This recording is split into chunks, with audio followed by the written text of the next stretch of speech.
కాంగ్రెస్ నేతలు జోరు పెంచుతున్నారు. వచ్చే లోక్సభ ఎన్నికలను దృష్టిలో పెట్టుకుని పటిష్ట కార్యాచరణ చేపడుతున్నారు. ఇందులో భాగంగా రాహుల్ గాంధీ మరోసారి భారత్ జోడో యాత్ర చేపట్టనున్నారు. జనవరి 14 నుంచి భారత న్యాయయాత్ర పేరున యాత్రకు శ్రీకారం చుట్టనున్నారు. ఈ యాత్ర మణిపూర్ నుంచి మొదలుకొని ముంబై వరకు కొనసాగనుంది. రాహుల్ గాంధీ గత ఏడాది చేపట్టిన భారత్ జోడో యాత్ర మంచి ఫలితాలను ఇచ్చింది. భారత్ జోడో యాత్ర తర్వాత జరిగిన కర్ణాటక, తెలంగాణ ఎన్నికల్లో కాంగ్రెస్ పార్టీ విజయం సాధించింది. రాహుల్ యాత్ర చేపట్టిన కొన్ని రాష్ట్రాల్లో చేదు ఫలితాలు కూడా ఎదురయ్యాయి. చేదు ఫలితాలను పక్కన పెట్టిన కాంగ్రెస్ నేతలు మరోసారి రాహుల్ పాదయాత్రకు సన్నాహాలు చేస్తున్నారు. వచ్చే ఏడాది జనవరి 14 నుంచి భారత్ న్యాయయాత్ర పేరిట మరో పాదయాత్రకు ప్లాన్ వేశారు. మణిపూర్ నుంచి ముంబై వరకు జరగనున్న ఈ యాత్ర 6200 కిలోమీటర్ల పొడవున జరగనుంది.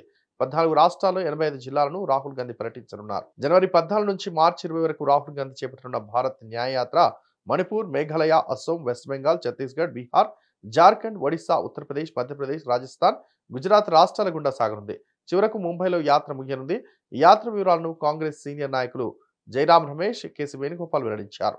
ఈ యాత్రలో రాహుల్ గాంధీ కొంతసేపు పాదయాత్ర, కొంతసేపు బస్సు యాత్ర చేయనున్నట్టు తెలిపారు. దేశంలో అన్ని వర్గాల ప్రజలకు న్యాయం జరగాలనే ఉద్దేశంతో ఈ యాత్ర చేపట్టనున్నట్లు వేణుగోపాల్ తెలిపారు. మణిపూర్ రాజధాని ఇంఫాల్లో ప్రారంభం కానున్న ఈ యాత్రను పార్టీ చీఫ్ మల్లికార్జున ఖర్గే ప్రారంభించనున్నారు. రాహుల్ గాంధీ గత ఏడాది 130 రోజుల పాటు భారత్ జోడో యాత్ర చేపట్టారు. సెప్టెంబర్ 7న తమిళనాడులోని కన్యాకుమారి నుంచి ప్రారంభమైన రాహుల్ గాంధీ భారత్ జోడో యాత్ర ఏడాది జనవరి 30న కాశ్మీర్లో ముగిసింది. ఈ మెగా పాదయాత్రలో రాహుల్ గాంధీ 12 రాష్ట్రాల్లో దాదాపుగా 4000 కిలోమీటర్లు నడిచారు. ప్రజలను కలిశారు, వారితో మమేకమయ్యారు, వారి కష్టాలను తెలుసుకున్నారు. వీడియో కనుక నచ్చినట్లయితే please like and share and subscribe.